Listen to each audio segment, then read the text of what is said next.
Cette année, le vaccin contre la grippe est beaucoup plus efficace que celui de l'an dernier. On parle d'une efficacité de 72 comparativement à 40 durant l'hiver 2017-2018. En d'autres mots, les personnes ayant été vaccinées ont 72 moins de chances de contracter la grippe que les personnes non vaccinées.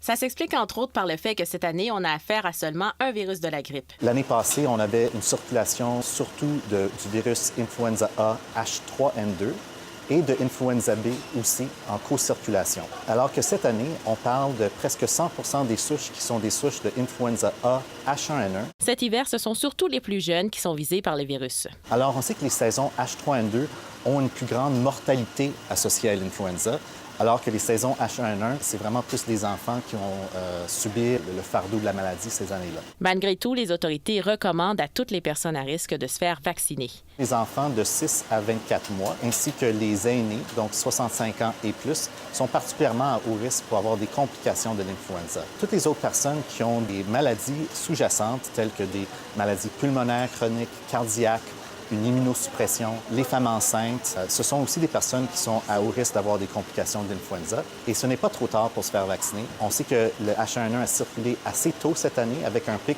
autour du temps des fêtes, mais il se peut aussi qu'il y ait des souches d'influenza B ou de H3N2 qui circulent encore durant toute la saison. Pour éviter toute propagation de bactéries, les consignes de base sont de se laver les mains fréquemment et de soigner sa grippe loin de ses collègues ou camarades de classe. Chaque année au Canada, l'influenza cause 12 200 hospitalisations et 3 500 décès. Rebecca Salomon, Météo Média, Montréal.